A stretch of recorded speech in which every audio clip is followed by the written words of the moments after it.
Hello, everyone. Welcome back into the reading corner. I know it's been a little while, about a month, since I've posted a video, which is longer than I would normally like to go. It's probably more than a month, actually. And that's just because I've been doing some traveling, been doing some writing. I have a novella that hopefully I can get published sometime this year, submitting that to literary agents right now. Super excited about that. And some of the books I've been reading have just been harder to summarize in a clean fashion. Very good stuff, but not as linear, and in some senses, sometimes a little too big of a chunk to swallow. But I do want to get into a couple of the books that I've been reading recently.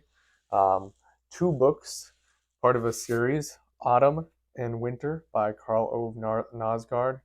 And these are part of a four-part series of the seasons that he wrote as a letter to his unborn daughter. And as you can see from the covers here, I'll try to show it as best I can. These are just very, very beautiful books. And they have really nice artwork inside of them and are full of really, really sometimes strange but interesting thoughts. He goes over bubblegum, plastic bags, but then also silence and funerals and more intense parts of life. Just trying to kind of explain things somewhat at random to us about his perspective on the world. So really easy read, really flows real nice. And I'm gonna just get into a few of the sections that I like in the book because you can basically take whatever you like at random from this book because it's not linear in that sense. Starting with Autumn, this is probably my favorite of the two books. As I said, beautiful artwork in both, some really interesting thoughts in both. But I think I was just kind of a little bit bored of this style of writing by the time I got to the second book of the series. Probably will not continue on, but I do kind of want to own all of them because I think they would look cool together on the shelf. And I do appreciate what he's doing here. So this quote here is from the first letter to his daughter, and I thought that this was one of the more profound things that Knausgaard said in his books. Obviously, hard to really, when he's making philosophical, interesting statements about life throughout the whole book, it's hard to pull something out. But I do want to highlight this one quote here. He says, "What makes life worth living? No child asks itself that question. To children, life is self-evident. Life goes without saying. Whether it is good or bad makes no difference. This is because children do not see the world, don't observe the world, don't contemplate the world, but are so deeply immersed in the world that they don't distinguish between it and their own selves. Not until that happens, until a distance appears between what they are and what the world is, does the question arise, what makes life worth living?" Just dwell on that for a second. We have this experience as children that is so pure, and untainted by the big questions in life often, and untainted by being disillusioned with the world and such. Um, and that really, when you are a child, it's hard to remember those years, but you don't feel that distance. It's so true between yourself and the world. You just feel like you are a part of the world, and it's you naturally blend into your surroundings. That's from my own childhood. I think that's more of a healthy childhood thing. Whereas I think if you experience some things like abuse and neglect a little bit more in your childhood, you might not feel that way. But yeah, if you have a generally happy childhood, you don't feel as much of a distance between yourself and the world. Um, but as you get into the struggles of adulthood, having to make a living, having to fit in with those around you at school and such, then you start to see that distance between yourself and what you see the world as, and that's when you ask those questions like, what's the meaning of life? What makes this life worth living? Which is something that you just have a hard time imagining a child ever asking themselves. So really like that quote there. One more from Autumn, and this is a really interesting little segment of the book. He talks about his father. He talks intermittently about his father and about his mother.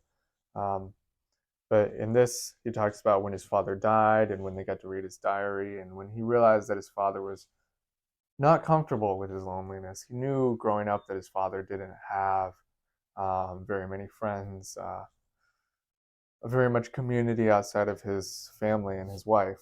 Um, but he didn't realize that made him uncomfortable. He thought he kind of embraced that until he got a hold of those diary pages. And so he kind of reflects on that and talks about his own experience with loneliness. And I really like this quote, this section here. If everything that stirs between people made a sound, it would be like a chorus.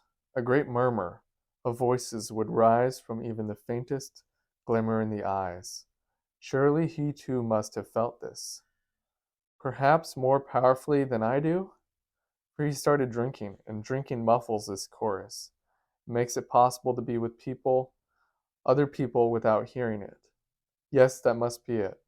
For the sentence he ended that diary entry with, I could never have written. He wrote, quote, in brief, what I have just now so clumsily tried to express is that I have always been a lonely man. End quote. Or the thought strikes me, now with horror, maybe it was the other way around. Maybe he simply didn't hear this chorus, didn't know it existed, and therefore didn't become bound by it, but remained forever standing on the outside, observing how all the others were bound by something he didn't understand. I think those questions are important to ask about the people around us, and while they're alive, have more acknowledgement of what they're going through, and if they allow you to let them in, to try and be there and try and be a positive voice, because uh, that's an experience I've had a lot of is loneliness for sure, and I think part of it is like you can spend hours with people and still feel lonely. Loneliness is more of a state of mind than it is an actual physical presence of being with other people, um, and that's a legitimate problem, that disconnection that I think a lot of people have now today, um, and I think that's something that needs to be acknowledged and talked about more. So I really appreciate that. Got one more quote here from Winter, and he is writing here on the 2nd of December, talking to his daughter, who is in his mother's womb at the moment, her mother's womb. Pretty self explanatory where he's going in this paragraph.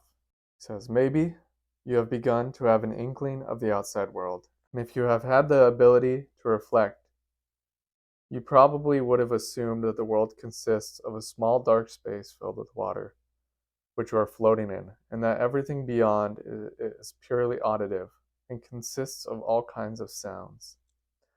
That this is the universe, and that you are alone in it.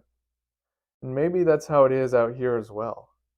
That we are all alone in a large black space filled with stars and planets, and that beyond that space there are sounds as if from an even bigger space, which we will never ever be able to penetrate, but only with time and perhaps from the very edge of the universe will be able to hear the sounds of. I think that's a good place to wrap up here. Knausgaard talking about his experience helps us to have a more full experience of the universe, to have a more full perspective of the universe. And as he's talking about here, you know, just like it is when you're in your mother's womb and you cannot know what is outside. You think, if you were able to think, you would just think that the world consisted of this small space. That's how it is here, is that we can only see the small space that we're in right now. And we have a very